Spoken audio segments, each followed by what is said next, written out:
ဗုဒ္ဓဟောကြားကံ၄ပါးအကြောင်းတရားဒေသနာတော်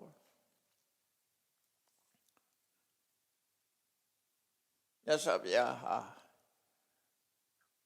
ကမ္မဝါဒီကရိယာဝါဒီ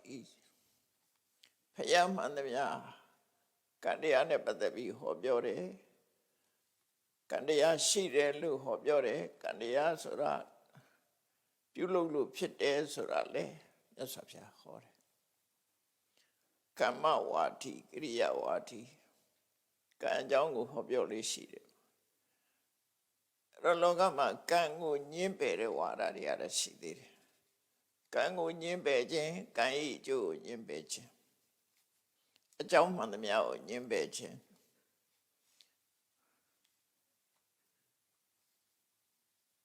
လူဘဝရလာတဲ့ပုဂ္ဂိုလ်တွေဟာအတွေးခေါ်အမျိုးမျိုးဘာသာယူဝါဒမျိုးမျိုးရှုံချမှုအမျိုးမျိုးနဲ့ဘဝခရီးကိုဖြတ်သန်းနေကြတာဖြစ်တယ်ထူးဆန်းတဲ့အတွေးခေါ်တွေနဲ့မိမိတို့ယုံကြည်ရကိုပြုလုပ်လို့ရှိတာလူတွေရဲ့သဘာဝပဲဖြစ်တယ်ဘာသာတရားဆိုပြီးတော့လိုက်နာကျင့်သုံးမှုကအမှန်တမ်းမျိုးစုံတယ်မကြားဘူးတဲ့အရာတွေလည်းပဲလောကမှာရှိအောင်ပါပဲယုံကြည်ချက်နဲ့ပြုလုပ်နေကြတာမိမိတို့ယုံကြည်ချက်နဲ့ပြုလုပ်နေတဲ့အရာခတ်သိမ်းဟာကောင်းကျိုးဆိုးကျိုးနှမျိုးတွေနဲ့ကောင်းကျိုးကိုရနိုင်သလားဆိုတော့အများကကောင်းကျိုးချမ်းသာကိုရဖို့မတမခရဲနေလှုပ်ဆောင်မှုတွေအမျိုးမျိုးရှိတယ်ပေါ့နော်လူတွေရဲ့ယင်ထဲမှာရှိတဲ့ကိလေသာအညစ်အကြေးတွေကိုစင်ကြယ်ဖို့အတွက်အတွေးခေါ်မျိုးမျိုးနဲ့ခန္ဓာကိုယ်ရေချိုးတန်းစင်မဲ့ဆိုရင်အဲ့ဒီမကောင်းတဲ့အကုသိုလ်တွေကတန်းရှင်းသွားစေနိုင်တယ်လွတ်မြောက်နိုင်တယ်လို့ယုံကြည်ပြီးတော့အေးပြီဆိုတဲ့ဆောင်ရသည်ကြီးမှာဒီနေ့၃ချိန်ရေချိုးတဲ့ပုဂ္ဂိုလ်လည်းရှိတယ်ဒါသူရဲ့ယုံကြည်ချက်ကညမှာဖြစ်တဲ့အကုသိုလ်တွေကိုမနေ့ကျတော့ရေထဲမှာမျောပစ်တယ်ဆိုတဲ့အယူဆနဲ့ဥဒကသုတ်တိရှည်နဲ့တန်းစင်ဆေးကြောခြင်းအပြင်သူတဏ္ဍမှာရှိတဲ့အကုသိုလ်တွေညစ်ကြေးတွေပျောက်ကဲနေလို့ယုံကြည်တဲ့လည်းလှုပ်ဆောင်ကြခဏခေတ်ထီအောင်အဲ့ဒီယုံကြည်မှုတွေဘာသာတွေရှိနေသေးတယ်ဥဒကသုတ်တိကဘာသာလို့ပြောလို့ရတယ်ရှည်နဲ့တန်းစင်ဆေးကြောတဲ့ဘာသာအဲ့လိုမျိုးလို့ပဲအချင်းမျိုးဆိုလူတွေဟာတီထွင်ပြီးတော့ရှုံကြည်ခြင်းနဲ့လိုက်နာကျင့်သုံးနေကြတာဖြစ်တယ်ထို့သောလှုပ်ဆောင်ခြင်းဟာဘာကြောင့်လဲလို့အဖြေထုတ်မယ်ဆိုလို့ရှိရင်တော့လူတွေရဲ့တဏ္ဍမှာရှိတဲ့တကယ်အညစ်အကြေးဆိုတာဘာလဲထိုအညစ်အကြေးကိုတန့်ရှင်းအောင်ဘယ်လိုလုပ်ရမလဲဘယ်အရာတွေကတန့်ရှင်းနိုင်တယ်လဲဆိုတာတွေအမှန်မသိလို့ဖြစ်နေတာပဲဖြစ်တယ်တော့ကမှအမှန်မသိတဲ့အခါမှာအမှန်မသိဘူးဆိုတာအမှားသိနေအမှားသိနေတဲ့အတိုင်းလိုက်နာကျင့်သုံးတော့ဘာသာတရားမျိုးစုံကိုယုံကြည်ရလိုက်နာပြီးတော့နေကြတယ်ကောင်းကျိုးချမ်းသာဖြစ်ထွန်းဖို့ဆိုတာအမှန်တမ်းခဲရင်တယ်လို့ဆိုရမှာဖြစ်တယ်ပေါ့ဘာသာဝါဒအယူဆတွေကလည်းအလွန်များတယ်မြတ်စွာဘုရားလက်ထက်ကတည်းမဲ့ကုသကံဆိုတာမရှိဘူးအကုသကံဆိုတာမရှိဘူးမရှိုံနဲ့မဟုတ်ဘူးကုသအကုသဆိုတာလုံးလို့ကိုမရဘူးမရှိလို့လုံးတယ်လို့ထင်မိမဲ့လို့လုံးလို့မရဘူးဆိုပြီးတော့ကံတရားကိုညှင်းပယ်တဲ့ဝါဒလည်းရှိခဲ့ဘူးအကြောင်းတရားမှန်သမျှကောင်းစားခြင်းအပြစ်ဖြစ်ခြင်းလူတယောက်ဟာကောင်းကျိုးဆိုးကျိုးရခြင်းမှာဘာအကြောင်းတရားမှမရှိဘူးသူဖြစ်ခြင်းလို့ဖြစ်တာလို့ဒီလိုယူဝါဒယူတဲ့ပုဂ္ဂိုလ်လည်းရှိတယ်ဘယ်ရပဲဖြစ်ဖြစ် လက်ရှိအနေထားတစ်ခုကုံဆုံးသွားလို့ရှိရင်နောက်ထပ်ဖြစ်ဖို့မရှိဘူးလို့ဥစ္စေတာယူဝါဒယူတာလည်းရှိတယ်အေးဘဝဆိုတာတစ်ခါပဲနောက်ထပ်မရှိဘူးနောက်တစ်ခါလောကမှာထာဝရမြဲတယ်ဆိုတာခုနှစ်မျိုးပဲရှိတယ်ကျန်တာတွေကဘယ်ရမှမမြဲဘူးတချို့မြဲတချို့မမြဲဆိုတဲ့ဧကိစ္စတတ္တဝါဒထာဝရနဲ့ထာဝရမဟုတ်တဲ့အရာလောကမှာထာဝရရှိတယ်ဆိုတာဘာတော့ပထဝီဒီပထဝီအာဘောတိဇောဝါယောဆိုတဲ့ဓာတ်ကြီးလေးပါးထာဝရရှိတယ်ဒုက္ခဒုက္ခဆိုတဲ့ချမ်းသာဆင်းရဲဆိုတာလေထာဝရရှိတယ်စီဝဆိုတဲ့အသက်ဟာလည်းထာဝရရှိတယ်အဲ့ဒီခုနှစ်ခုကတွဲရင်ကျန်တာတွေကတစ်ခုမှထာဝရမဟုတ်ဘူးလို့ဒီလိုယူဆတဲ့ယူဝါဒလည်းရှိတယ်အဲ့တော့လောကမှာအယူဆတွေအမြဲတမ်းများတယ်ပေါ့အမြဲတမ်းများလို့မာရွေးနဲ့ချင်းစစ်တွေကိုကျင့်ပြီးဒုက္ခရောက်ကြဖះလောင်းသည်ပဲနဲ့ဘာသာယူဝါဒတွေနဲ့ပတ်သက်ပြီးတော့6နှစ်ပတ်လုံးလွဲမှားစွာလမ်းကြောင်းကိုလိုက်ခဲ့သေးတယ်6နှစ်တောင်ကြာအောင်ကျင့်ခဲ့တာဖြစ်တယ်အဲ့ဒါလွဲမှားပြီးတော့ကျင့်တဲ့အကျင့်ဒုက္ခရစရိယာလို့ခေါ်တယ်ခက်ခဲပင်မနဲ့အကျင့်ကိုကျင့်မှကိုလိုချင်တဲ့ပန်းနိုင်ကိုရောက်မယ်ဆိုတဲ့ရွှေကျင့်နဲ့ကျင့်သုံးခဲ့တာသို့တော့ဆင်းရဲဒုက္ခကြုံရခြင်းဒုက္ခသာလည်းဖတ်တင်ပြီးတော့ရက်လက်ကောင်းထွက်မလာဘူးအဲ့လိုလောကမှာဘာနဲ့ဥပမာတူတော့ဆိုရင်ကုန်းပေါ်မှာရွက်တိုက်နေတာနဲ့အလားတရတူတယ်သဲတွေကိုစုံထဲထည့်ပြီးတော့စီထွက်အောင်ကြိတ်နေတာနဲ့တူတယ်ပေါ့အကျိုးရက်လက်တစ်ခုမှမရှိတဲ့ဆောင်ရွက်မှုမျိုးအဲ့မျိုးတွေဖြစ်သို့တော့အသိဉာဏ်မလုံလောက်သည့်အတွက်ကြောင့်မှားရွံ့တဲ့အကျင့်ကိုအမှန်ထင်ပြီးတော့ကျင့်နေကြတာအဲ့ဒါနဲ့ပတ်သက်ပြီးတော့လူတွေလှုပ်ဆောင်နေတဲ့ကံတရားတွေမြတ်စွာဘုရားရှင်လည်းဟောကြားထားတယ်အဲ့ဒီတုတ်တန်လေးကိုဒီကနေ့နာယူမှတ်သားကြည့်အောင်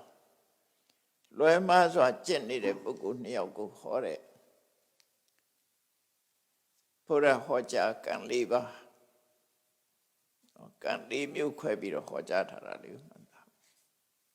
တုတ်နာမည်ကကုက္ကုရဝတ္တိကတုတ်လို့ခေါ်တယ်မဇ္ဈိမနိကေမှာပါတဲ့ကုက္ကုရဝတ္တိကကုက္ကုရဆိုခွေးဝတ္တဆိုတာသူ့ရဲ့အကျင့်သီလကိုလိုက်နာကျင့်သုံးခြင်းဝတ္တဆိုတာအဲ့ဒီဝတ္တခွေးရဲ့အကျင့်ကိုလိုက်နာတဲ့ပုဂ္ဂိုလ်ကုက္ကုရဝတ္တိကလို့အဲ့တော့တိရစ္ဆာန်တွေကောင်ရဲ့အကျင့်ကိုတမိုးထားနေတဲ့သဘောဖြစ်တယ်ပေါ့နော်အဲ့ဒါနဲ့ပတ်သက်ပြီးတော့ပုဂ္ဂိုလ်2ဦးမြတ်စွာဘုရားကကောလိယတိုင်းဟလိဒဝတ္တနဆိုတဲ့ဏိကုံရွာကြီးမှာသတင်းသုံးနေတယ်ကောလိယတိုင်းကဟလိဒဝတ္တနဆိုတာ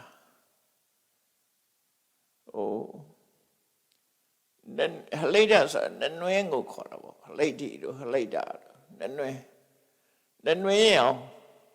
ဆိုးထားတဲ့အဝတ်ကိုဟလိဒဝတ္တနနွင်းအောင်ဆိုးထားတဲ့အဝတ်အဲ့ဒါနဲ့အကြောင်းပြုပြီးတော့အဲ့ဒီဏိကုံရွာကြီးတီထောင်တဲ့အချိန်တုန်းကအဝါရောင်ကိုခပေးလို့ဟလိဒဝတ္တနလို့ခေါ်တဲ့သဘောရှိကောလိယတိုင်းမှာအဲ့ဒီဏိကုံရွာကြီးမှာမြတ်စွာဘုရားခိတ္တခဏရောက်ရှိပြီးတော့သတင်းသုံးနေတယ်အဲ့လိုသတင်းသုံးနေတဲ့အချိန်မှာမြတ်စွာဘုရားစီလာရောက်တဲ့ပုဂ္ဂိုလ်တွေထဲမှာထူးခြားတဲ့ပုဂ္ဂိုလ်2ဦးဟာဘုရားစီရောက်လာတယ်သူတို့ကဘာထူးခြားတာတော့ဆိုရင်သူတို့အမူအရာထူးခြားတယ်အဲ့ဒီကောလိယတိုင်းမှာနေထိုင်တဲ့ ကောလိယတိုင်းသားပုံနာဆိုတဲ့ပုဂ္ဂိုလ်နဲ့သေနိယဆိုတဲ့ပုဂ္ဂိုလ်ပုံနာဆိုတဲ့ပုဂ္ဂိုလ်ကကောလိယတိုင်းသားဖြစ်ပြီးတော့သူ့ရဲ့ယုံကြည်ချက်ကဘာတော့ဆိုလို့ရှိရင်နွားအကျင့်ကိုရှုံကြည့်ပြီးတော့နွားလို့နေနွားလို့ထိုင်ခြင်းအပြင်သူဟာဒီကောင်းရသူဒီဘုံရောက်လိမ့်မယ်နတ်ပြည်ရောက်လိမ့်မယ်ဒီအကျင့်နဲ့ထိုးကြီးတဲ့နတ်ဖြစ်နိုင်တယ်လို့သူယုံကြည်ချက်ရှိတယ်ကောင်းမဲ့ထင်လို့ကျင့်တာပဲနွားလို့ကျင့်တာနဲ့ဒီအကျင့်ကြောင့်နတ်ရင်လည်းဖြစ်မယ်သို့မဟုတ်တကူကြီးတဲ့နတ်ကြီးနတ်မင်းကြီးရင်လည်းဖြစ်မယ်သို့မဟုတ်နတ်မင်းနဲ့နတ်တူလည်းဖြစ်နိုင်တယ်နတ်ပြည်ရောက်တယ်လို့ယုံကြည်ချက်နဲ့လုပ်တာပဲသူကယ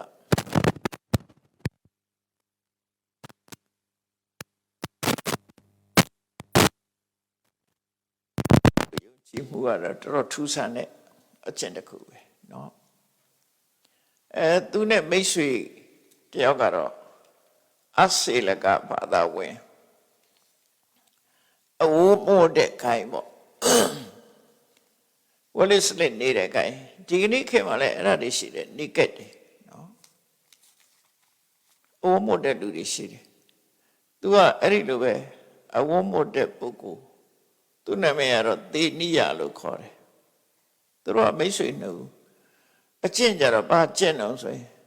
သူကခွေးအကျင့်ကိုစောင့်တည်ထားတာတသလုံးခွေးလို့နေမယ်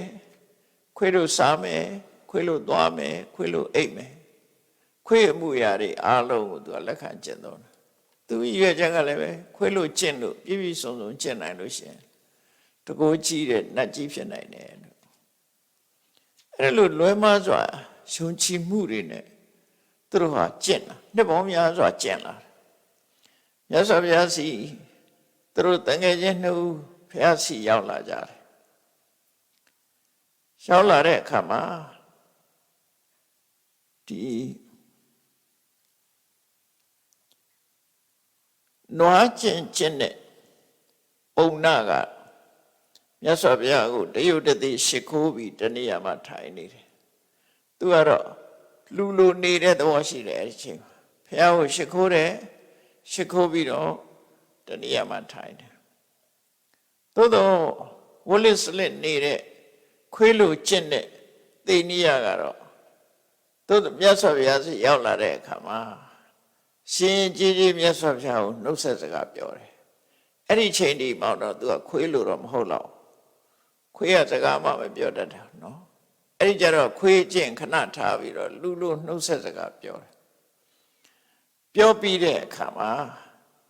စကားပြောပြီးတဲ့အခါမှာသူ့အမှုရာပြောင်းသွားတယ်လူလိုမနေတော့ဘူးဘုရားရှိခိုးခွေးလိုဝတ်နော်ခွေးပုံစံခွေးအမှုရမျိုးနဲ့ရသော်ဘုရားရှိခိုးဒီလေးဘက်သွင်းပြီးတော့ဘုရားရှိခိုးဝတ်တယ်ခွေးဝတ်တယ်လို့ဝတ်တယ်အဲ့ဒီမှာ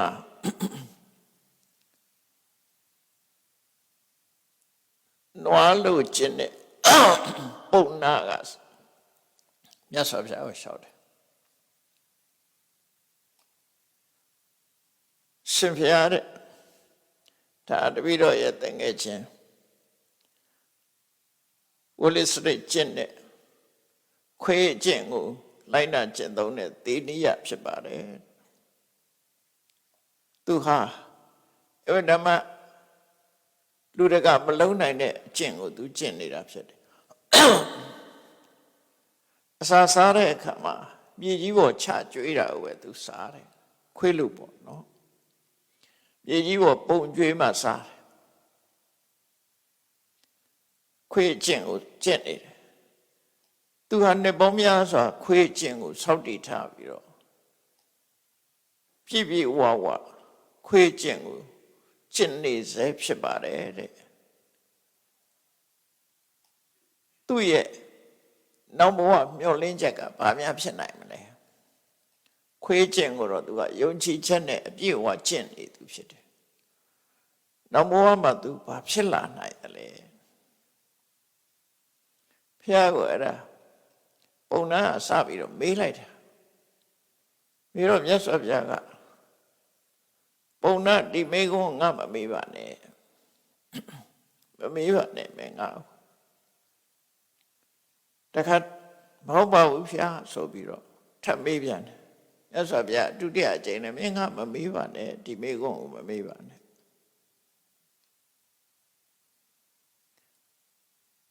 တတိယအကြိမ်တခါထပ်ပြီးတော့လျှောက်ပြန်တယ်အဲ့ဒီအချိန်မှာလဲသူကထပ်မေးပြန်တယ်သုံးချိန်တိုင်တိုင်ဘုရားကမမေးပါနဲ့ဆိုတာထပ်မေးတော့မြတ်စွာဘုရားပါပြောတော့အေးပုံနာငါကဒီမေးခွန်းမမေးပါနဲ့လို့မင်းပြောရတဲ့နဲ့မင်းကမရမကငါ့ကိုမေးတယ်အဲ့လိုဆိုရင်တော့ငါဖြေရတာပေါ့ကွာမင်းမေးတော့လည်းငါဖြေလဲရတာပေါ့လောကမှာတဲ့ကုက္ကုရဝတ္တဆိုရယ်ခွေးအကျင့်ကိုအပြည့်အဝစင်စမပြတ်ကျင့်သုံးမယ်ခွေးရဲ့အမှုအရာတွေကိုလိုက်နာကျင့်သုံးမယ်ခွေးစိတ်မွေးမယ်ခွေးလှုပ်တာမျိုးမှန်သမျှအကုန်လှုပ်တယ်ဆိုရင်နော်အဲ့ဒီကုက္ကုတဝတ္တိပတ္တဆိုရယ်ခွေးကျင့်တဲ့ပုဂ္ဂိုလ်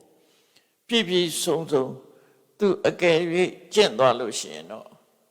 သေတဲ့အခါမှာခွေးဖြစ်မှာပဲသေရင်တော့ခွေးဖြစ်ဖို့ပဲရှိတယ်ခွေးပဲဖြစ်မယ်အကယ်၍သူစိတ်ထဲမှာခွေးလူကျင့်တာဟာနောက်ဘဝမှာတကူကြီးတဲ့နတ်မင်းတော်၎င်းနတ်သားတူတော်၎င်းဖြစ်မှာပဲနတ်ပြည်ရောက်မှာပဲလို့ဒီလိုယုံကြည်ချက်အမြင်ရှိတယ်ဆိုရင်အဲ့ဒါမှားနေတယ်အဲ့ဒီအမြင်မှားတဲ့အမြင်ဖြစ်နေမှားတဲ့အမြင်ရှိသူအတွက်လာယကတိဟာနှမျိုးပဲရှိတယ်ငရဲနဲ့တိရစ္ဆာန်ရွှေချက်မှားပြီးတော့လုံးနေတဲ့အလုပ်တွေမှန်သမျှငရဲကြရင်လည်းကြမယ်တိရစ္ဆာန်ဖြစ်ခြင်းလည်းဖြစ်မယ်အဲ့ဒါမစ္ဆဒိဋ္ဌိဆိုတာမာရွေးနဲ့အမြင်တစ်ခုနဲ့လုံနေတာအဲ့လုံနေတဲ့အလုပ်တွေဟာတမန်အပြင်ဘာမှပြည့်မရှိဘူးလို့ထင်ကောင်းထင်နေမယ်သို့တော့မာရွေးမှုအခြေခံထားလို့ရှိရင်တော့ငရဲဘုံရောက်ချင်နဲ့ရောက်သွားမယ်မရောက်ရင်တော့ပြိတ္တဟုတ်တိရစ္ဆာန်ဖြစ်မယ်တိရစ္ဆာန်ဘဝဆိုတာအညမညခါရိကဒုဗ္ဗလခါရိကအချင်းချင်းပြန်လန်းစားနေတဲ့ဘဝဆိုအဲ့ဒါမှကာကွယ်မှုကင်းမဲ့နေတဲ့ဘဝတစ်ခုလူတွေကလည်းနှိမ့်ဆက်တယ်အချင်းချင်းလည်းနှိမ့်ဆက်တယ်တိရစ္ဆာန်ဆိုတာလည်းမျိုးပေါင်းကအမှန်တမ်းများတယ်အဲ့ဒါကိုဒီမိစ္ဆာဒိဋ္ဌိမှားရွေးတဲ့အမြင်ရှိနေပြီဆိုလို့ရှိရင်တော့လာယကတိဟာဒီနှမျိုးတွေကတစ်ခုခုပဲဖြစ်နိုင်တယ်နော်ပုံနာငါပြောလိုက်မယ်ခွေးကျင့်ကိုကျင့်မဲ့ဆိုလို့ပြပြဝဝအောင်မြင်မြင်ကျင့်ရင်ခွေးဖြစ်မယ်မအောင်မြင်ဘူးဆိုငရဲကြမယ်သူကဘယ်ဟာမှမကောင်းနော်ခွေးလို့အောင်မြင်မြင်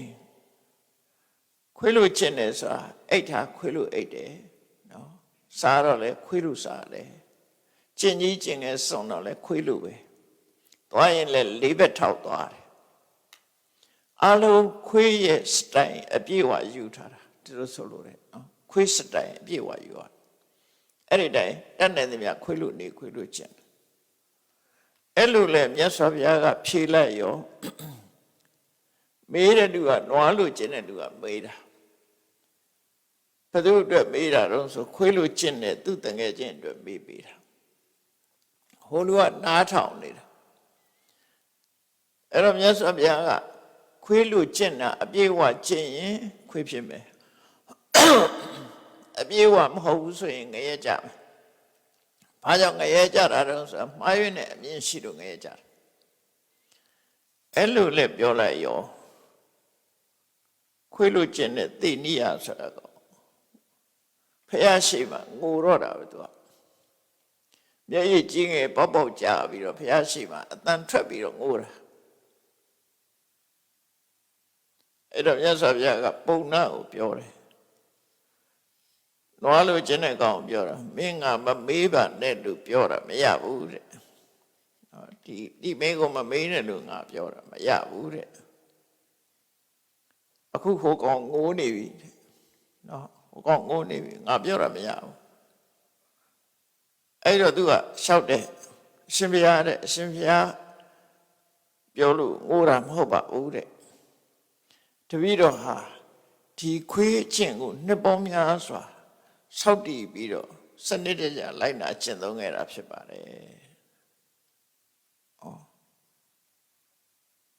ဒါလို့စနစ်တကျလိုက်နာကျင့်သုံးပြီးနှစ်ပေါင်းများစွာလှုပ်ထားတဲ့ဟာက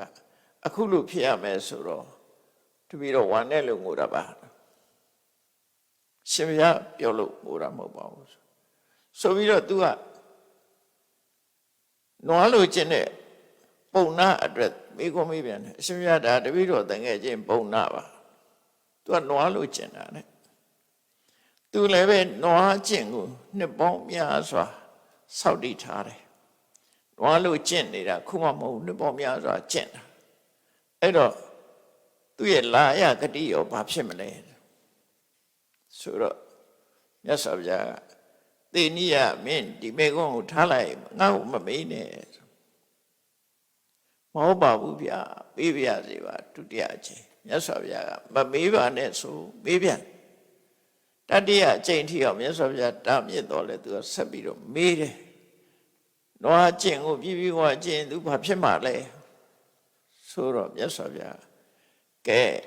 မင်းကိုငါမေးပါနဲ့လို့အချိန်ချင်းတားရတဲ့နဲ့မင်းကမေးပြန်ပြီအဲ့တော့ငါပြောရမှာပေါ့ကွာလောကမှာတဲ့သေနိယနွားအကျင့်ကိုပြည့်ပြည့်စုံစုံစင်ဆက်မပြတ်နော်နွားကျင့်ကိုကျင့်မယ်နွားရဲ့အလေးထားတွေလိုက်နှုတ်မယ်နွားစိတ်မွေးမယ်နွားရဲ့စတိုင်အပြည့်အဝရှုမယ်ဆိုလို့ရှိရင်သူကသေနွားပဲဖြစ်မှာသေနွားဖြစ်မှာလေအကယ်၍ဒီအကျင့်နဲ့အပြည့်ရောက်ပြီးတော့တကူကြည့်တဲ့နတ်ဖြစ်တယ်လို့ယုံကြည်မဲ့ဆိုလို့ရှိရင်အဲ့ဒါမှားရွံ့တဲ့ယုံကြည်ချက်ဖြစ်နေတယ်အဲ့ဒီမှားရွံ့တဲ့ယုံကြည်ချက်ကိုလက်ခံကျင့်သုံးထားတဲ့ပုဂ္ဂိုလ်တယောက်ဟာလာရဂတိနှမျိုးပဲရှိတယ်ငရဲနဲ့တိရစ္ဆာန်တစ်မျိုးမျိုးပဲဖြစ်မယ်သေနိယနှိကုံးချုပ်ပြောလိုက်မယ်နွားလို့ကျင့်တဲ့အကျင့်ကိုအောင်မြင်မြင်ကျင့်မဲ့ဆိုလို့ရှိရင်ဒီလိုအနွားပဲဖြစ်မယ်အကယ်၍မအောင်မြင်မှုဆိုရင်ရဲကြမယ်အဲ့ဒီတော့ပုံနာဆိုတဲ့နွားလိုကျင့်တဲ့အကောင်ကလည်းငိုပြန်ရောနော်ငိုတော့မြတ်စွာဘုရားအသေးနည်းအောင်ပြောတာမင်းလည်းငါပြောတာပဲမမေးပါနဲ့လို့ဆိုကောင်ငိုပြန်ပြီပေါ့ဆိုတော့ရှင်ဘုရားပြောလို့ငိုတာမဟုတ်ပါဘူးတဲ့တပည့်တော်နှစ်ပေါင်းများစွာနွားကျင့်ကိုကျင့်လာခဲ့တာအဲ့ဒါအတွက်ရှုကြုံမရလို့ငိုတာပါလို့ဆိုပြီးတော့သူကဘာလျှောက်တော့တပည့်တော်အရှင်ဘုရားပေါ်မှာယုံကြည်ပါတယ်တဲ့တပည့်တော်ကျင့်တဲ့နော်နွားကျင့်ကိုပယ်ဖြတ်နိုင်လောက်အောင်တပည့်တော်နွားကျင့်ခဲ့တဲ့ပုဂ္ဂိုလ်ဖြစ်တယ်အဲ့ဒီနွားကျင့်ကိုစွန့်လွတ်နိုင်အောင်ရှင်ဘုရားတပည့်တော်ကိုရှင်ပြနိုင်လိမ့်မယ်လို့တပည့်တော်ယုံကြည်ပါတယ်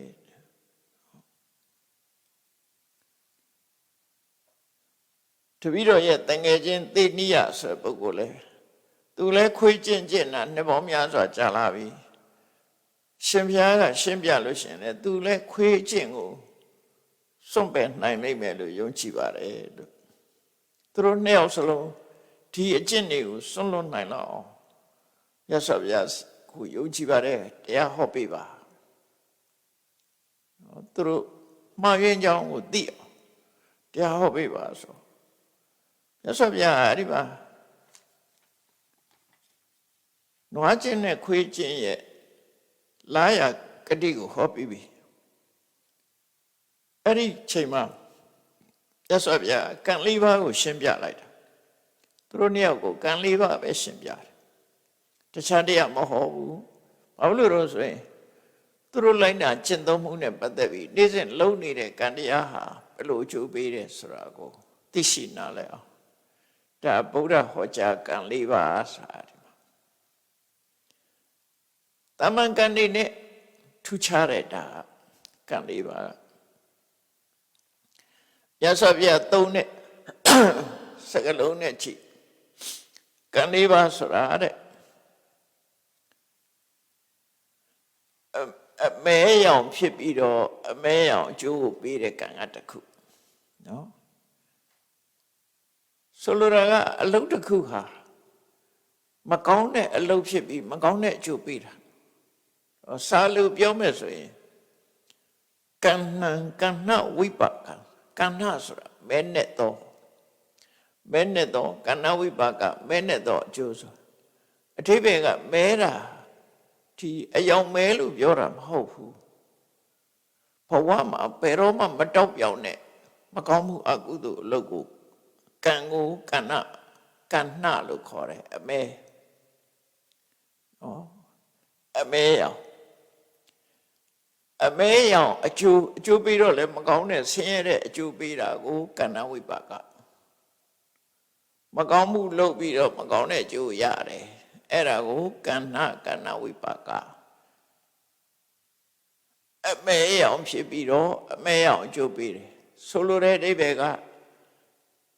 ဆိုးရတဲ့ကံတရားသည်ဆိုးရတဲ့အကျိုးပေးတဲ့ကံတဘာဝကဆိုးရပြီးတော့အကျိုးပေးတော့လဲဆိုးရတယ်ဆိုကံနော်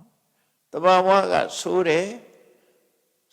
အကျိုးကိုလည်းပေးတယ်ကဏ္ဍဝိပါကအဲ့ဒီကဏ္ဍဆိုတဲ့အသုံးမျိုးဥပမာဆိုတော့ခုခေတ်သုံးတာရှိတယ်လူတယောက်ကို playlist စရင်ထဲမှာအစိုးစရင်နဲ့ထည့်လိုက်တာခုခေတ်လူတွေကအမဲစရင်လို့ဘာသာပြန်နေကြတယ်မဲစရင်ပြောတာမဟုတ်ဘူး playlist ဆိုတာကြီးဘာလို့တိုက်ရိုက်ကြည့်ဘာသာပြန်ပြီးသုံးတယ်လည်းမသိဘူးတကယ်ကတော့ playlist ဆိုတာအမဲစရင်လို့ပြောတာမဟုတ်ဘူးနာမည်ပြည့်စရင်မကောင်းတဲ့စရင်မကောင်းတဲ့စရင်နဲ့ပါတယ်ပေါ့ဆိုးရတဲ့စရင်အဲ့လိုဆိုလို့တယ်ဒီမှာလည်းပဲကဏ္ဍဝိပါကဆိုတဘာဝကလည်းဒီအလုပ်ဟာဆိုးရတဲ့အကျိုးပေးတယ် playlist အဲ့ဒါမျိုးပြောတာပဲမကောင်းတဲ့စရင်နာမည်ပြည့်စရင်လို့ဆိုလို့တယ်ပေါ့နော်နာမည်ပြည့်တဲ့စရင်အဲ့တော့မြတ်စွာဘုရားလည်းအဲ့လိုသုံးတာရှိတယ်ကဏ္ဍဝိပါကဒါနံပါတ်1နံပါတ်2ကျတော့သုတ်ကဝိပါကစကလုံးအရာပြောမယ်ဆိုသုတ်ကဆိုတာဖြူစင်တာသုတ်ကဝိပါကဖြူစင်သောအကျိုးကာလကိုပြောတာမဟုတ်ဘူးလှုပ်တဲ့ကံတရားဟာကောင်းပြီးတော့အကျိုးကလည်းကောင်းတဲ့အကျိုးပေးတယ်ကံတရားကတဘာဝလည်းကောင်းတဲ့အကျိုးလည်းပေးတယ်လို့ဆိုလို့တယ်နောက်တတိယမျိုးစားပါတော့ဆိုရင်ကဏ္ဍသုတ်ကဝိပါကံအဖြူမဲဆိုတဲ့အသုံးကိုသုံးထားတာအဲ့တော့ကောင်းတာမကောင်းတာကံတရားကလည်းတဘာဝအပြင်ကောင်းတာမကောင်းတာနှစ်ခုရောနေတယ်အကျိုးပေးတော့လည်းအကောင်းမကောင်းနှစ်ခုရောပြီးတော့အကျိုးပေးတဲ့ကံဒါတတိယမျိုးစားနောက်တစ်ခါနံပါတ်4ကျတော့အကဏ္ဍအတုတ်ကံအကဏ္ဍအတုတ်ကဝိပါကံကမေခယယတောတတိအဲ့တော့ဒီကံကျတော့အမဲမကောင်းတာလည်းမဟုတ်ဘူးကောင်းတာလည်းမဟုတ်ဘူး စကလုံးတိုင်ပြောရဆိုရင်ဖြူလည်းမဟုတ်ဘူးအမဲလည်းမဟုတ်ဘူးဖြူလည်းမဟုတ်ဘူးမဲတဲ့အကျိုးဖြူတဲ့အကျိုးလည်းပေးတာမဟုတ်ဆိုလိုတာကတဘာဝအဖြစ်အကောင်းလို့လည်းမဆိုနိုင်ဘူးအဆိုးလို့လည်းမဆိုနိုင်ဘူးအကျိုးပေးတာလည်းပဲအကောင်းလည်းမဟုတ်အဆိုးလည်းမဟုတ်တဲ့အကျိုးပေးပြီးတော့ကံအားလုံးကိုဖယ်ရှားပြစ်နိုင်တဲ့ကံတရားတဲ့အဲ့တော့ဒီလိုကံလေးမျိုးကိုမြတ်စွာဘုရားဟောတာတော့ရှင်းရှင်းပြောရမယ်ဆိုလို့ရှိရင်ခါတိုင်းပြောနေကြအတိုင်းပြောမယ်ဆိုရင်ကုသိုလ်ကံအကုသိုလ်ကံနော်ကုသိုလ်အကုသိုလ်နှစ်ခုရောနေတဲ့ကံကံဆိုတာစေရနာပေါ့ကုသိုလ်စေရနာဖြစ်တဲ့အကုသိုလ်စေရနာဖြစ်သို့မဟုတ်လုံးရက်ဒီနေရာမှာတော့စေရနာကိုဆိုလိုတယ်နော်ကုသိုလ်စေရနာကုသိုလ်စေရနာသည်အကုသိုလ်စေရနာသည်ဆိုးကျိုးပေးတယ်အဲ့ဒါကိုကဏ္ဍကဏ္ဍဝိပါကကုသိုလ်စေရနာသည်ကောင်းကျိုးပေးတယ်ဒုက္ခဝိပါကကုသိုလ်လုံးလိုက်အကုသိုလ်လုံးလိုက်ဆိုရင်ဒီနှစ်ခုရောနေလို့ရှင်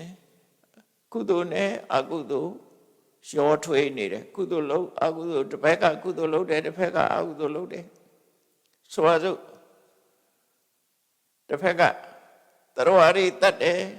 ပုတ်ဆိုးလုံးတယ်ဆိုပါစို့သားကောင်နေတတ်တယ်တတ်ပြီးတစ်ဖက်ကနေပြီးတော့အဲ့ဒီတတ်တာတဲ့အသားနဲ့ဆွန်းလှူတယ်ဆွန်းကတ်တယ်ဆွန်းလောင်းတယ်နော်ကောင်းတာရောမကောင်းတာရောလုပ်နေတယ်တော့ပေါ့နော်အဲ့ဒါလို့ကုသိုလ်လည်းလုပ်တယ်အကုသိုလ်လည်းလုပ်တယ်အကျိုးပေးတော့လဲကုသိုလ်ကလည်းအကျိုးပေးမယ်အကုသိုလ်လည်းအကျိုးပေးမယ်အဲ့ဒါကိုအကဏ္ဍအတုကဏ္ဍတုတ်ကကဏ္ဍတုတ်ကဝိပါကလို့ပြောတာအဖြူမဲရောနေတယ်နောက်တတိယစရုဋ္ဌအမျိုးအစားကြတော့အမဲလည်းမဟုတ်ဘူးဖြူလည်းမဟုတ်ဘူးဆိုတာကုသိုလ်လည်းမဟုတ်ဘူးအကုသိုလ်လည်းမဟုတ်ဘူးဘာကြောင့်မဟုတ်ကုသိုလ်အကုသိုလ်မဟုတ်ဘူးဆိုတာကံဟုတ်ပါအောင်မလားလဲဆိုတော့ကံတော့ကံပဲနော်ကုသိုလ်လည်းမဟုတ်ဘူးအကုသိုလ်လည်းမဟုတ်ဘူးဒါပေမဲ့ကံအဲ့ဒီကံသည်ကောင်းကျိုးလည်းမပေးဘူးဆိုးကျိုးလည်းမပေးဘူးကံတွေကိုဖျက်သိမ်းပစ်တယ်ဒီလိုကံတရား၄မျိုးဟောတာအဲ့တော့ရှင်းရှင်းပြောလိုက်လို့ရှိရင်ပထမကအကုသိုလ်ကံဒုတိယကုသိုလ်ကံတတိယကုသိုလ်အကုသိုလ်ရောနေတဲ့ကံစတုဋ္ဌကြတော့မက်စိတ်နဲ့ရှင်တဲ့စေရနာမက်ကုသိုလ်ကံကိုပြောတာမက်ကုသိုလ်ကံသည်ကံတရားတွေကိုအလုံးဖြတ်သိမ်းပြတယ်ဘာကြောင့်ကံကိုဖြတ်သိမ်းတာတော့ဆိုကိရိတာကိုဖြတ်လိုက်တာကိလေသာကိုပယ်လိုက်သည့်အတွက်ကြောင့်ကံတရားတွေအကျိုးမပေးတော့အဲ့တော့ကံတရားကိုလည်းဖျက်သိမ်းပြတယ်ပေါ့ကမ္မခယကံကိုကုံသွားစေတယ်အကျိုးပေးတာမဟုတ်တော့မက်ကုသိုလ်ကဒါကြောင့်လို့မက်ကုသိုလ်ဆိုတာတိဘဝပဲအကျိုးပေးတယ်နောက်ပရိသေရိဆိုတာမရှိဘူးဒါကြောင့်မို့အကျိုးမပေးဘူးလို့ပြောတာနော်ဘဝကိုဖျက်သိမ်းပြလိုက်တယ်ဖျက်သိမ်းပြလိုက်တော့သူကအဆိုးလည်းမဟုတ်ဘူးကောင်းလည်းမဟုတ်ဘူးသို့တော့ဘဝဆိုတာမရှိတော့ကံတရားဆိုတာမရှိတော့ဘူးလို့အဲ့လိုမြတ်စွာဘုရားဒီမှာကဏ္ဍတုတ်ကဆိုတဲ့စကားလုံးတွေကိုသုံးချပြီးတော့ကံလေးမျိုးဟောတယ်တဲ့ဒီပုံနာဆိုတဲ့ခွေးလိုကျင့်တဲ့နွားလိုကျင့်တဲ့ကောင်နော်ဒီလိုဟောတာနွားလိုကျင့်တဲ့ကောင်ခေါင်းတက်ပြီးတော့ဟောတာပေါ့လေသူတို့နှစ်ယောက်ကိုဟောလိုက်တာခွေးလိုကျင့်တဲ့ကောင်နဲ့နွားလိုကျင့်တဲ့ကောင်အဲ့ဒီမှာမြတ်စွာဘုရားကရှင်းပြတယ်ကဏ္ဍဝိပါကတဘာဝကိုကမကောင်းမဲနဲ့မကောင်းတဲ့အကျိုးပေးတယ်ဆိုပါလေလောကမှာတဲ့လူတယောက်ဟာဆင်းရဲဒုက္ခကိုဖြစ်စေတတ်တဲ့အကုသိုလ်မှုတွေအကုသိုလ်စေရနာတွေသူပြုလုပ်နေတယ်ရှင်ထဲမှာအကုသိုလ်စေရနာနဲ့အကောင်းတဲ့လုပ်တယ်ဆင်းရဲဒုက္ခကိုဖြစ်စေနိုင်တဲ့အပြောမျိုးတွေကိုပြောတယ်ဆင်းရဲဒုက္ခကိုဖြစ်စေနိုင်တဲ့စိတ်ကူးစိတ်တန်းတွေကိုစိတ်ကူးတယ်အဲ့ဒီပုဂ္ဂိုလ်ဟာဆင်းရဲစေတဲ့ကာယကံ ဝစီကံမနောတင်မနောခန္ဓာကိုဖြစ်စေသောကြောင့်အဲ့ဒီကံရဲ့အစွမ်းကြောင့်သူဟာဆင်းရဲတဲ့ဘဝကိုရောက်ရတယ်နော်ဆင်းရဲတဲ့ဘဝရောက်ပြီးတော့ဆင်းရဲတဲ့အတွေ့အကြုံတွေကိုသူတွေ့ကြုံရလိမ့်မယ်ဆင်းရဲတဲ့အတွေ့အကြုံတွေနဲ့တွေ့ကြုံရသည့်အတွက်ကြောင့်ဆင်းရဲတဲ့စိတ်ခံစားချက်တွေလုံးဝဒုက္ခသက်သက်ဖြစ်တဲ့စိတ်ခံစားချက်တွေကိုသူခံစားရလိမ့်မယ်တဲ့ဥပမာပါတော့ဆိုရင်ငရဲသားတ attva တွေလိုပဲအဲ့တော့ငရဲချစေတတ်တဲ့ကံကိုပထမကံလို့ပြောတဲ့သဘောပဲဒါနော်ငရဲချစေနိုင်တဲ့အကုသိုလ်ကံတွေကိုလုပ်တဲ့ပုဂ္ဂိုလ်ဟာကာဏဝိပါကကံလုပ်တယ်ဆင်းရဲဒုက္ခကိုဖြစ်စေနိုင်တဲ့အလုပ်တွေကိုလုပ်နေတယ်ပေါ့ဒုက္ခဆိုရအကျိုးပေးမှာအဲ့တော့ငရဲသားတ attva တွေငရဲရောက်မဲ့ပုဂ္ဂိုလ်တွေဒါတွေကဒါကိုလုပ်နေတာဖြစ်တယ်လောကမှာကိုလှုပ်တဲ့ကံကြောင့်ဘဝမှာဘဝဆိုတာဖြစ်လာတာဖြစ်တယ်ဘူတာပုဒ္ဒတဥပပတ္တိဘူတာပုဒ္ဒတဥပပတ္တိတကယ်လှုပ်တဲ့အကုသိုလ်ကံလှုပ်လို့ရှိရင်အကုသိုလ်ကံကြောင့်ဘူဒတအကုသိုလ်အကျိုးတွေဖြစ်လာတယ်အဲ့တော့ကံကိုလှုပ်တဲ့အတိုင်းပဲဖြစ်တယ်နော်ကိုလှုပ်တာမကောင်းဘူးလို့ရင်မကောင်းနဲ့ယံကရောတိတေနဥပပစ္စတိကိုလှုပ်တဲ့အတိုင်းအကျိုးပေးတာကိုကအကုသိုလ်တွေလှုပ်လို့ရှိရင်ဆင်းရဲတဲ့အကျိုးပေးမှာပဲသူတို့ဆိုလို့တယ်ပေါ့ဆင်းရဲတဲ့အကျိုးပေးတဲ့အကုသိုလ်ကံလုပ်လို့ရှိရင်ဆင်းရဲတဲ့အတွေ့အကြုံတွေသူခံစားရလိမ့်မယ်တဲ့ဒါကြောင့်မို့လို့ငါကအတိအမြင်ပြောချင်တာကတော့ကမ္မထာယတာတတ္တာတရားတွေဟာကိုလို့တာကိုအမွေခံရလိမ့်မယ်ကိုကတစ်ဖက်သားဒုက္ခရောက်အောင်လုပ်လိုက်လို့ရှိရင်အဲ့ဒီဒုက္ခကိုအမွေခံရမှာပဲကိုလှုပ်တာကိုအမွေခံရမယ်ကိုလှုပ်တဲ့လုပ်ရကိုပဲကိုရတယ်ကမ္မထာယတာကောင်းတာလုပ်ရင်ကောင်းတဲ့အမွေဆိုးတာလုပ်ရင်ဆိုးတဲ့အမွေဒါမှမဟုတ်တရားဆိုတာကမ္မထာယတာကံရဲ့အမွေကိုခံယူကြရတာဖြစ်တယ်အယုဆိုးကြည်တဏလဲကံရဲ့အမွေခံတာချောမောလှပတာလဲကံရဲ့အမွေခံချမ်းသာကြွယ်ဝတာလဲကံရဲ့အမွေပဲဆင်းရဲမွဲတေတာလဲကံရဲ့ပညာနဲတာလဲကံရဲ့အမွေပဲပညာထက်မြက်တာလဲကံရဲ့အသက်တိုးတာလဲကံရဲ့အမွေပဲအသက်ရှည်တာလဲကံရဲ့အမွေပဲကိုလှုပ်တာကိုရတယ်လို့ပြောတာဒါဗုဒ္ဓရဲ့ကမ္မဝါဒကိုလှုပ်တာကိုရတယ်ဒါပထမကံကိုရှင်းပြဒုတိယကံကြတော့ဆန့်ကျင်မဲ့ပဲဒုက္ခဝိပါကအဖြူရောင်အကျိုးဆိုတာ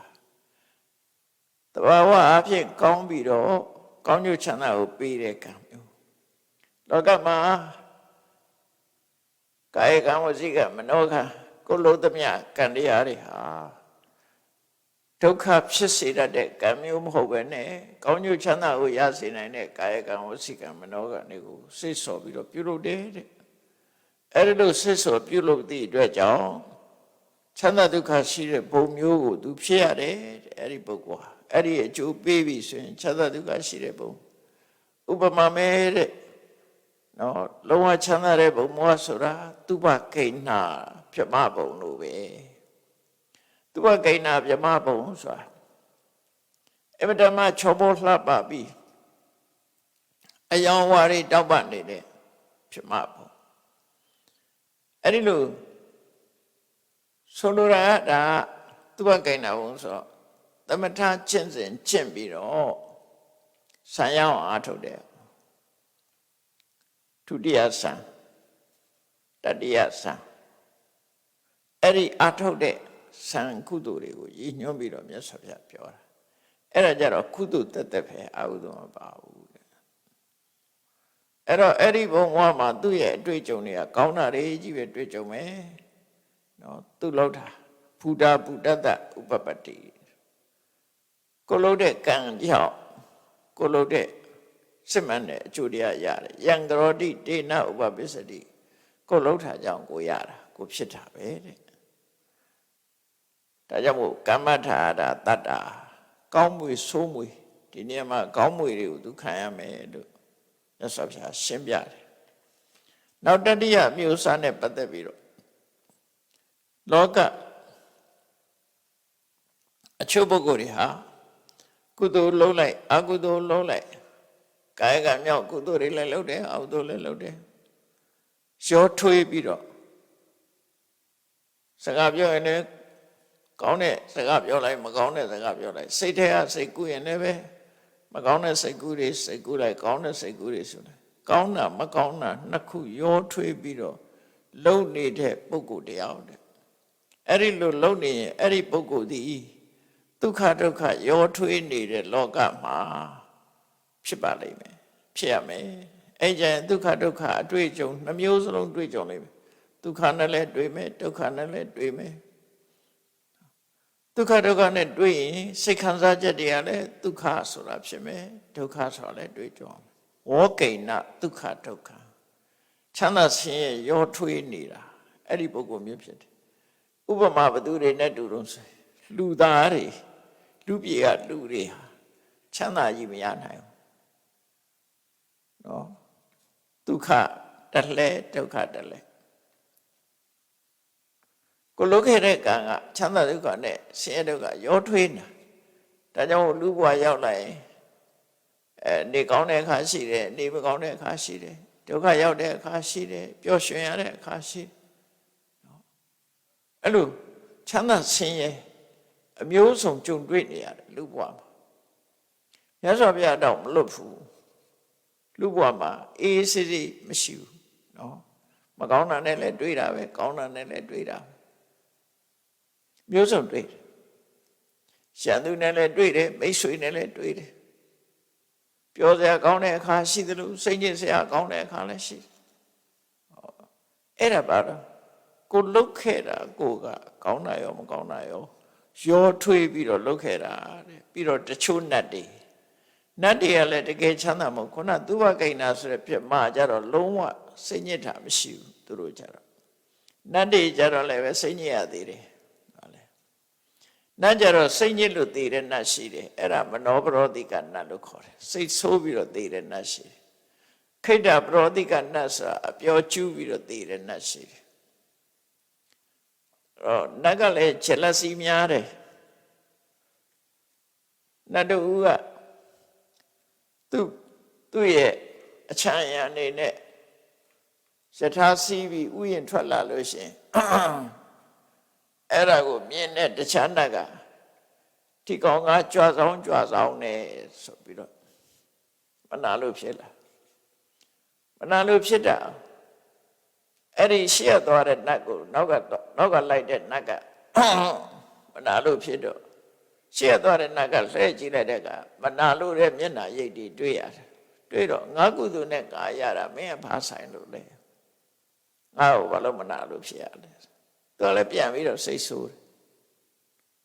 သူကစိတ်ဆိုးကိုယ်ကစိတ်ဆိုးပို့ပြီးတော့ဒေါသတွေမထိန်နိုင်တဲ့အခါမှာအဲ့ဒီဒေါသမိလောင်ပြီးနှစ်ယောက်စလုံးသေသွားကြအဲ့ဒါမနောပရောတိကနတ်လို့ခေါ်တယ်စိတ်ဆိုးရနဲ့သေတဲ့နတ်ကလူတွေအဲ့လိုသေလို့ရှိရင်တယောက်မှတောင်ရှိမှာမဟုတ်ဘူးနော်စိတ်ဆိုးရနဲ့သေတယ်သူကဘာလို့သေတော့ဆိုတော့သူတို့ရဲ့ခန္ဓာကိုယ်ကအပတမနုညံ့တယ်ဒေါသမိလောင်လိုက်ရင်ဘာနဲ့တူတော့ဆိုရင်မှုတ်ကလေးမိလောင်လိုက်တယ်လို့ဖျောင်းလေးလို့ပြောတာမိပူလိုက်တာနဲ့အေးပြောသွားတာဒီအပူကိုမခံနိုင်ဘူးဒေါသမိပူလူတွေကတော့ပူလူတွေလည်းပူတာပဲလေလူတွေကြတော့လေသေတယ်လူတော့ရှိမှာပေါ့ဟတ်တက်ဖြစ်ပြီးတော့သေတယ်လူတော့ရှိတာသိပြင်းထန်လာလို့ရှိရင်လူတွေကြည့်ပါလားဒေါသမီးကလောင်းလာလို့ရှိရင်မျက်နှာကြီးကိုရဲလာနှာခမ်းတွေကဆက်တကူလုံးတုံဆက်တွေဖြစ်အတန်းတောင်ပြီးအောင်မထွက်နိုင်တော့အဲ့ဒါလူတွေထိကြိုက်တာပဲလေသို့တော့လူရဲ့ခန္ဓာကိုယ်ကရုပ်ချမ်းသည့်အတွက်ကြောင့်အတော်အသင့်အပူခံနိုင်တယ်ပေါ့မသိဘူးနတ်ကြတော့အဲ့လိုမရဘူးအသက်ပါသွားရှုခန္ဓာ အဲ့ဒါကြောင့်မို့ဒုက္ခဒုက္ခလျှော့ပြီးတော့တချို့နဲ့တည်းတဲ့နောက်တချို့ဝိနိပါတိကဆိုဝိပါတိကပြိတ္တာတွေတချို့ပြိတ္တာတွေရတယ်ပဲဒုက္ခတက်လဲတယ်ကွာတချို့ပြိတ္တာတွေဆိုရင်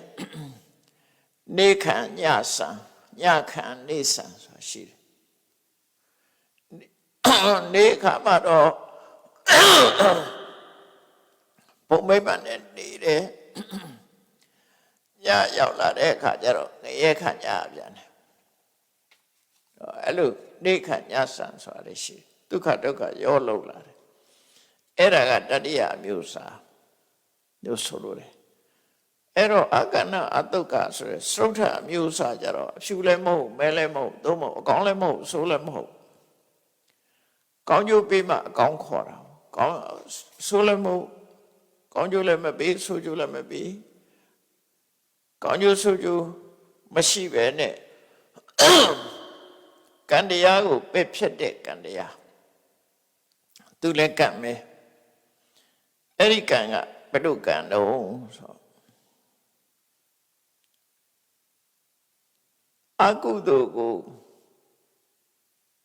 ပယ်နိုင်တဲ့မနဲ့ရှင်တဲ့စေရနာနော်အကုသိုလ်ကိုပယ်နိုင်တဲ့မနဲ့ရှင်တဲ့စေရနာကုသိုလ်ကိုပယ်နိုင်တဲ့မနဲ့ရှင်တဲ့စေရနာအကုသိုလ်ကိုပယ်နိုင်တဲ့မနဲ့ရှင်တဲ့စေရနာအဲ့ဒီစေရနာမျိုးကိုအကဏအတုကဝိပါကအဖြူလည်းမဟုတ်မဲလည်းမဟုတ်ကောင်းလည်းမဟုတ်ဆိုးလည်းမဟုတ်လှုပ်ထားတဲ့ကံတွေကုသိုလ်လည်းဖယ်တယ်အကုသိုလ်လည်းဖယ်တယ်ကုသိုလ်နဲ့အကုသိုလ်ဆိုတာအကုသိုလ်ကိုဖယ်လိုက်လို့ရှိရင်ကုသိုလ်ဆိုတာလည်းမဖြစ်တော့ဘူးသူကဘာဖြစ်လို့တော့ဆိုလို့ရှိရင်အလင်းနဲ့အမှောင်လိုပဲလေအမှောင်ဖယ်လိုက်ရင်အလင်းရောက်တယ်အလင်းဖယ်လိုက်ရင်အမှောင်ရောက်တယ်အဲ့တော့အမှောင်မရှိတော့ဘူးဆိုလို့ရှိရင်အဲ့တော့အလင်းကြီးလည်းပြောလို့မရတော့ဘူးနှစ်ခုရှိလို့သာခေါ်နေတာဟုတ်တခုတည်းဖြစ်နေတဲ့ကုသကံဟာဖယ်ရှားစရာမရှိဘူးအလင်းရောင်တစ်ခုကဖယ်ရှားစရာမရှိဘူးအမှောင်လေးမရှိဘူးဆိုတဲ့အခါကျတော့နေ့အခါကြည့်လိုက်ပေါ့နေ့မှာအပြင်မှာဆိုရင်မှောင်တာလည်းမရှိဘူးအလင်းလို့လည်းပြောလို့မရတော့ညကြတော့မဟုတ်ဘူးမိငိမ့်သွားရင်မှောင်တယ်နော်လင်းနဲ့မှောင်နဲ့ညမှာကြတော့လင်းနဲ့မှောင်ရှိတယ်နေ့ကြတော့နေဘူးအောက်မှာဆိုရင်မှောင်တာလည်းမရှိတော့အဲ့လိုဆိုလို့အဲ့ကုသိုလ်နဲ့အကုသိုလ်ကလည်းအဲ့တိုင်းပဲအကုသိုလ်ရှိနေလို့ကုသိုလ်ရှိရတာအကုသိုလ်မရှိတော့ဘူးဆိုရင်ကုသိုလ်ရှိစရာမလိုတော့ဘူးညဆိုလို့တယ်အလုံးအဲ့ဒီနှစ်ခုစလုံးရှက်နာသွားတယ်တန်တရားမှာအကျိုးပေးစရာမရှိတော့ဘူးမကုသိုလ်ဖြစ်လာလို့ရှိရင်ကိလေသာတွေကုန်သွားပြီအဲ့ဒီကိလေသာကုန်သွားစေတဲ့မစေရနာဟာအကဏအတုကဖြူလည်းမဟုတ်မဲလည်းမဟုတ်အကောင်းလည်းမဟုတ်ဆိုးလည်းမဟုတ်အကဏအတုကဝိပါကဖြူတဲ့အကျိုးလည်းမဟုတ်မဲတဲ့အကျိုးလည်းမဟုတ်ကောင်းတဲ့အကျိုးလည်းမဟုတ်ဆိုးတဲ့အကျိုးလည်းမဟုတ်ဘူးကံမဲ့ခရာယတံဝတ္တိကံကိုပါပဲဖြတ်ပြလိုက်တာကံကိုပဲဖြစ်ပြလိုက်တော့ကံအကျိုးပေးစရာနေရာလည်းမရှိတော့ဘဝလည်းမရှိတော့ဘဝရှိမှအကျိုးပေးမှာဘာမှမရှိတော့အဲ့ဒါကြောင့်မို့မြတ်စွာဘုရားအဲ့ဒါကံကိုပယ်တတ်တဲ့ကံတရားဆိုတာမက်စေရနာမက်စိတ်မှာရှင်တဲ့စေရနာကိုဆိုလိုတယ်အရတ္တမက်စိတ်မှာရှင်တဲ့စေရနာသည်ကံအလုံးကိုဖယ်ပလိုက်တယ်နော်သောတပတိမနဲ့ရှင်တဲ့မက်စေရနာသည်အပေပုံကြတဲ့ကံတွေကိုဖယ်လိုက်တယ်နောက်တဂရဂမိမဲ့အနာဂမိမဲ့နဲ့ရှင်တဲ့စေရနာသည်အနာဂမိမဲ့နဲ့ရှင်တဲ့စေရနာသည်ကာမဘုံမှာအကျိုးပေးတဲ့ကံတွေဖယ်လိုက်တယ်အရဟတမနဲ့ရှင်တဲ့စေရနာသည်ဘယ်ဘုံမှအကျိုးပေးစရာမရှိတော့လို့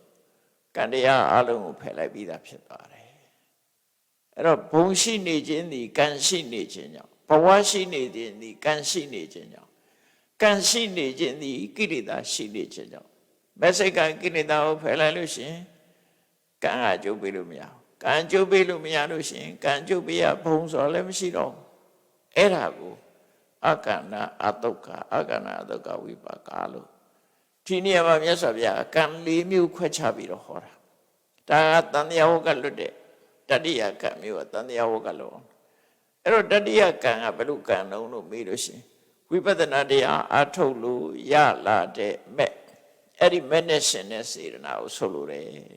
နော်အဲ့ဒီလိုဆိုလိုတယ်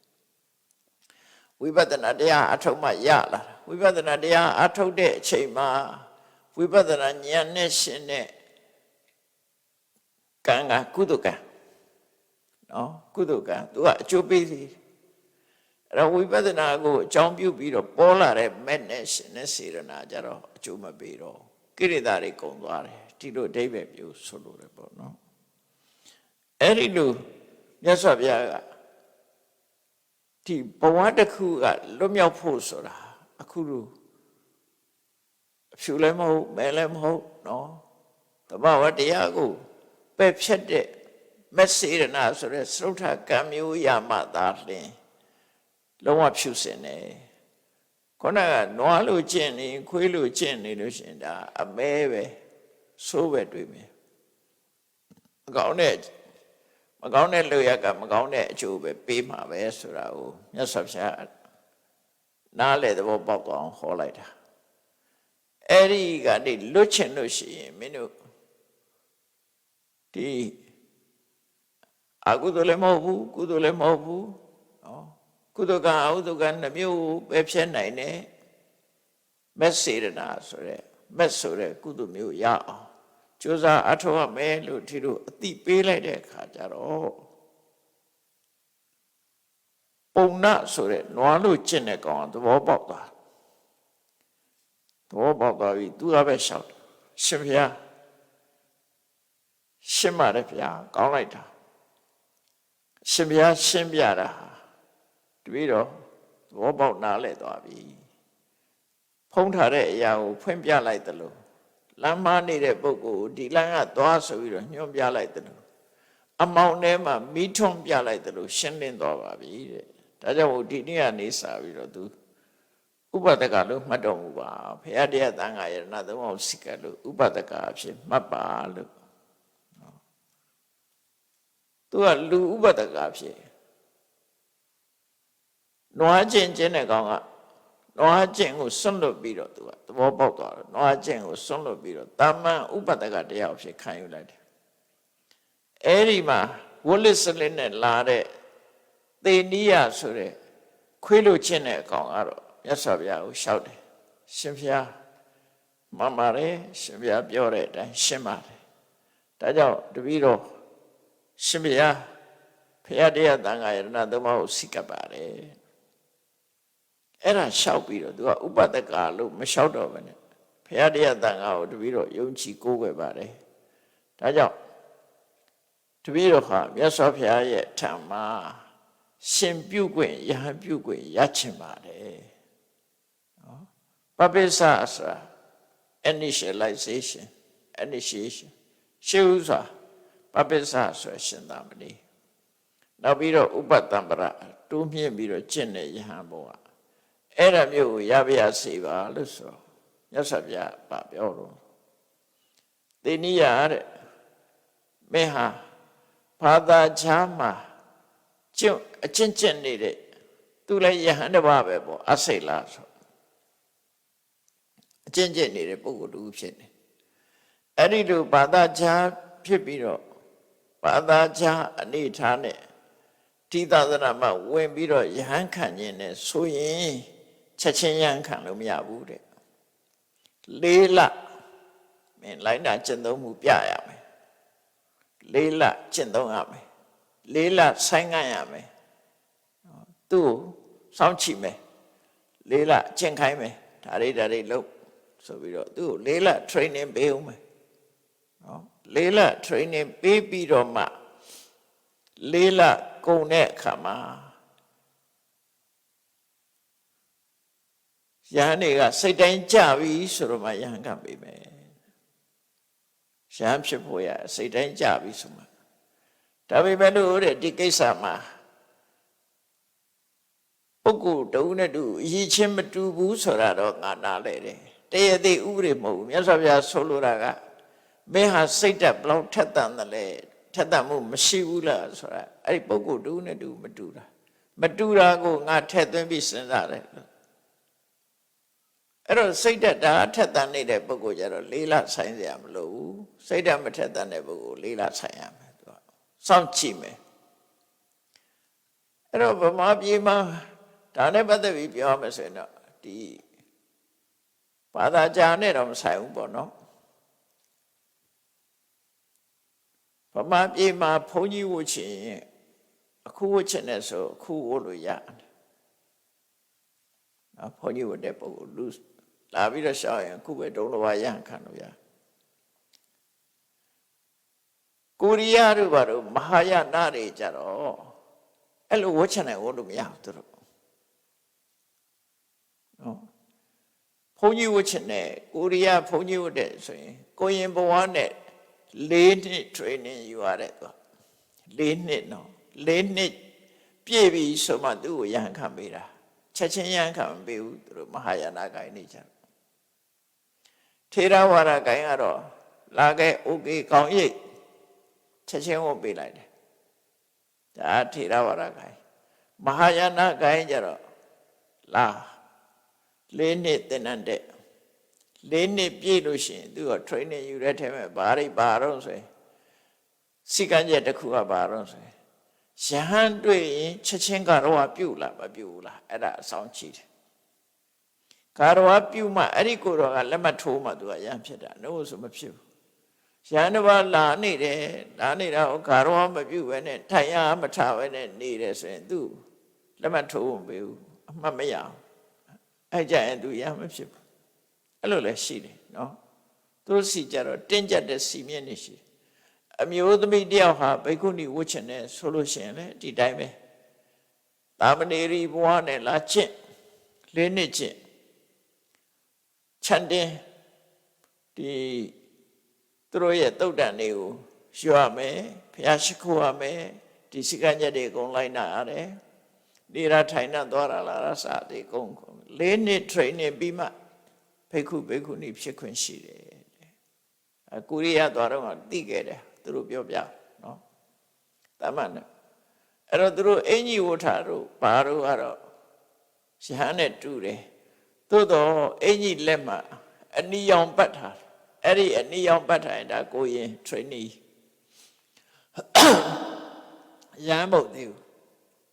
ရဟန်းဖြစ်ပြီဆိုလို့ရှိရင်သူကအမှတ်ရှိသေးတယ်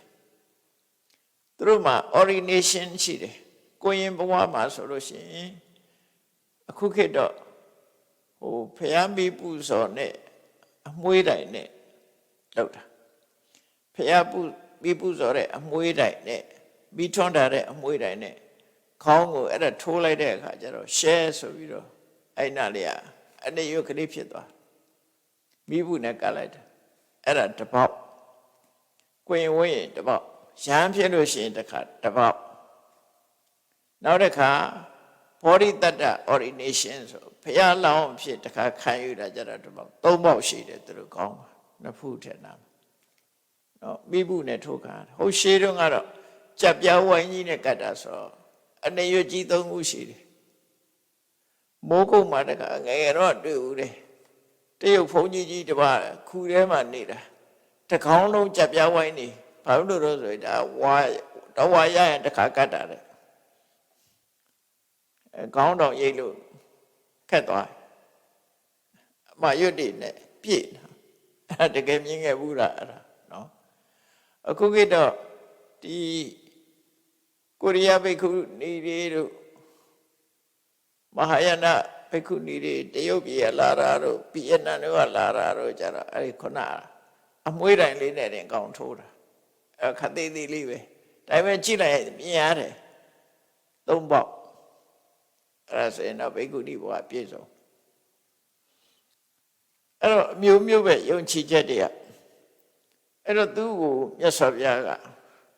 စိတ်အားထက်သန်တာကိုချိပြီးတော့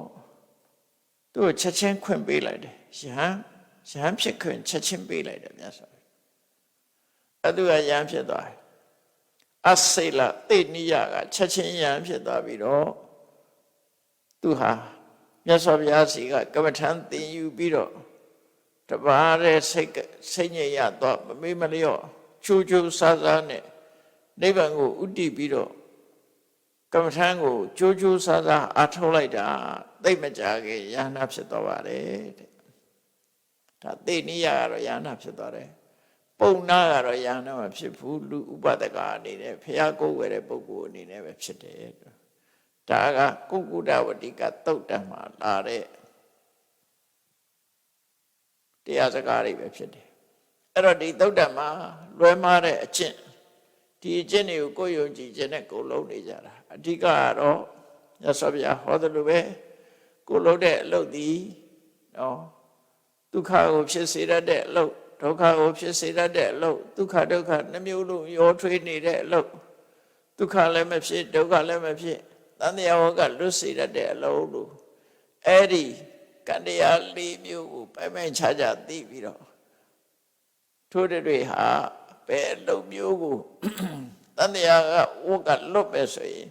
ဘယ်အစဉ်မျိုးဘယ်ကမျိုးလုပ်ရမယ်ဆိုတာကိုယ်စီသိရှိနားလည်ပြီးတော့လိုက်နာကျင့်သုံးနိုင်ကြပါစေကုန်သတည်း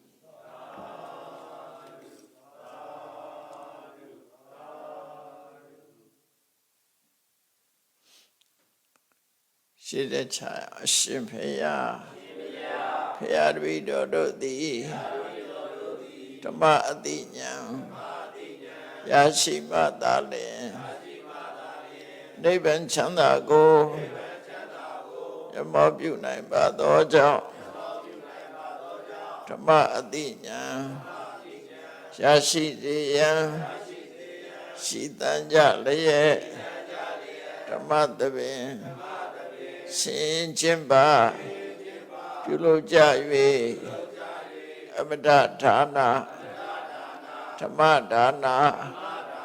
တရားအလှတော်ကိုပေးလူကြပါကုန်၏တရားတော်မြတ်ကို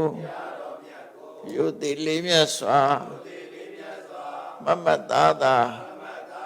အာယုန်ထားလျက်နာကြားကြပါကုန်၏တရားတော်မြတ်ကိုတတ္တဗဝတ္ထုအစုစုတို့ဖြင့်ပူဇော်ကြပါကုန်၏ယနေ့ယခုအာထုတ်ပြုလို့ရသောဤကောင်းမှုဤကုသိုလ်စုစုသည်နိဗ္ဗာန်ချမ်းသာ၏အကြောင်းထောက်ပံ့ဖြစ်ပါစေတည်းဤကောင်းမှုဤဖို့ဘကကိုအမိအဖအဖို့အဖွာဆွေမျိုးညာတိတို့အားကုသိုလ်အမြတ်ဝေငှပါကုန်၏31ပုံကျင်ဒီကုန်သောလုံးစုံများစွာတတ္တဝါတို့သည်ကုသိုလ်အမြတ်ကိုယ်စီရကြကုန်သည်ဖြစ်၍ကိုယ်စိတ်နှဖျားချမ်းသာကြသည်ဖြစ်ကြပါစေကုန်သတည်း